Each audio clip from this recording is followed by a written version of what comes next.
त्यानेच विकास होतो। चांगली शहरं तयार करायची असतील तर महाराष्ट्रातल्या 29ही महानगरपालिकेतील सर्व जनतेला मी आव्हान करतो, मोठ्या प्रमाणात मतदान करा। हल्ला झाला नागपूरमध्ये, तुमच्या उमेदवार हल्ला झाला, गालबोट लागला लोकशाहीच्या या उत्सवाला। अतिशय वाईट प्रकारे आमचे उमेदवार श्री भूषण शिंगणे हे ज्यावेळी गोरेवाडाला गेले होते त्यावेळी त्यांच्यावर काँग्रेस पक्षाच्या काही लोकांनी अतिशय भ्याड हल्ला केला। त्यांचा हात फ्रॅक्चर झाला, सोबत त्यांचं डोकं फोडलं। लोकशाहीमध्ये निवडून येता येत नाही म्हणून ठोकशाही करायची हे अतिशय चुकीचं आहे। पण त्यांनी किती हल्ले केले तरी देखील त्याचा परिणाम होणार नाही, लोकशाही जिंकेल। देवेंद्रजी शाहीच्या ऐवजी मार्कर पेन यावेळेस वापरण्यात येत आहे, तो पुसल्या जातोय असा आरोप होतोय। राज ठाकरे यांनी आरोप केलाय आणि अनेक ठिकाणी काही घटनाही समोर आहे। असं आहे की पहिल्यांदा तर या सगळ्या गोष्टी इलेक्शन कमिशन ठरवतं आणि यापूर्वीही अनेक वेळा मार्कर पेन वापरलेला आहे। तथापि जर कोणाचं काही ऑब्जेक्शन असेल तर इलेक्शन कमिशननी त्या संदर्भात लक्ष द्यावं। मात्र मला असं वाटतंय की काही लोक उद्याचा निकाल प्रिएम्प्ट करून निकाल आल्यानंतर कशाला दोष द्यायचा याची तयारी करतायत, हे मात्र स्पष्ट दिसत आहे। विकासाचा मुद्दा काय चालणार आज महाराष्ट्रात? महाराष्ट्रामध्ये केवळ आणि केवळ विकास चालेल। महाराष्ट्र विकासाच्या पाठीशी आहे। महाराष्ट्रातली जनता विकास डोळ्यासमोर ठेवूनच या ठिकाणी मतदान करेल, हा मला विश्वास है। हमारी म्यूनिसिपल कॉरपोरेशन का चुनाव हो रहा है। हमारे लोकतंत्र की एक ऐसी इकाई है जिसको हम लोकतंत्र की मूलगामी आधारशिला कह सकते हैं। इसलिए इसमें मतदान करना ये बहुत महत्वपूर्ण है।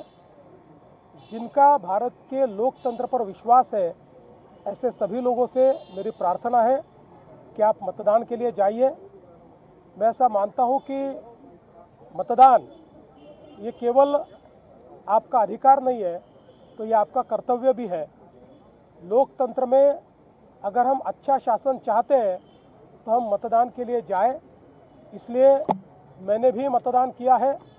मैं सभी को अपील करता हूं, आप भी मतदान कीजिए, बड़े से बड़ी संख्या में मतदान कीजिए।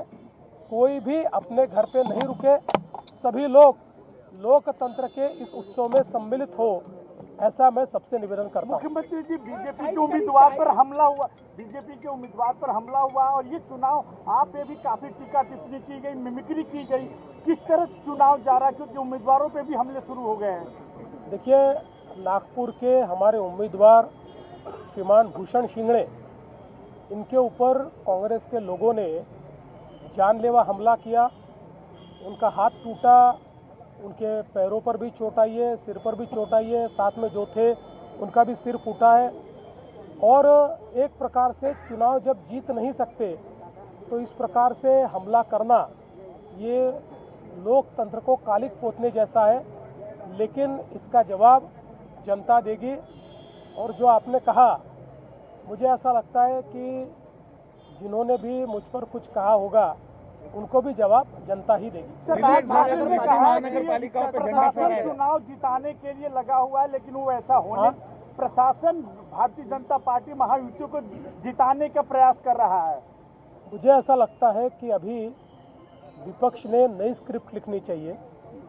ये स्क्रिप्ट घिस गई, इसके खिलाफ वो हाई कोर्ट में हारे, सुप्रीम कोर्ट में हारे, सुप्रीम कोर्ट ने उनको लताड़ा, बावजूद उसके वही स्क्रिप्ट उनकी चल रही है। और इस बात से एक चीज़ बहुत पक्की हो जाती है कि हमारे इस चुनाव में हमारी जीत ये पक्की दिखती है, क्योंकि अभी से अगर हमारा विपक्ष कल की हार के बाद क्या बोलना है इसकी प्रैक्टिस कर रहा है तो मुझे लगता है की जीत निश्चित आहे। मुंबईत त्याचं नाव योगायोगानं पाडू असं आहे, त्याच्या वाटून राहिलं आपण पडू की काय?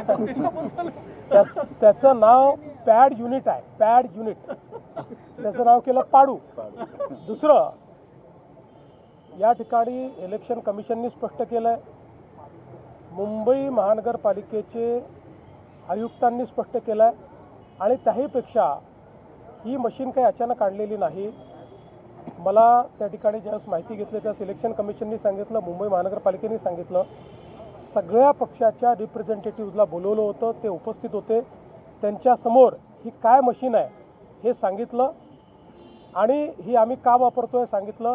ही सरसकट वापरली जाणार नाही, ही रिडंडन्सी क्रिएट करण्याकरता मशीन आहे. म्हणजे जर काउंटिंगच्या वेळी एखादी मशीन बंद पडली तर सोबत याच्यातही डेटा असेल, याचा डेटा वापरला जाणार नाही. फक्त काउंटिंगला मशीन बंद पडली तरच याचा डेटा वापरला जातो, अन्यथा याचा डेटा वापरला जात नाही. रिलॅक्स झालंय झेडपीची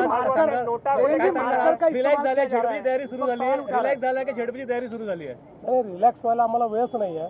आता झेडपीची तयारी सुरू करावीच लागेल, पण त्याच्या आधी मी डावोसला जाऊन येणार आहे. देखिए अभी मैंने ये मार्कर मेरे को लगाया हुआ है. अब इसको मिटा के दिखाइए. देखिए कहीं मिट रहा है, देखिए आपके सामने कर रहा हूँ, कहीं मिट रहा है.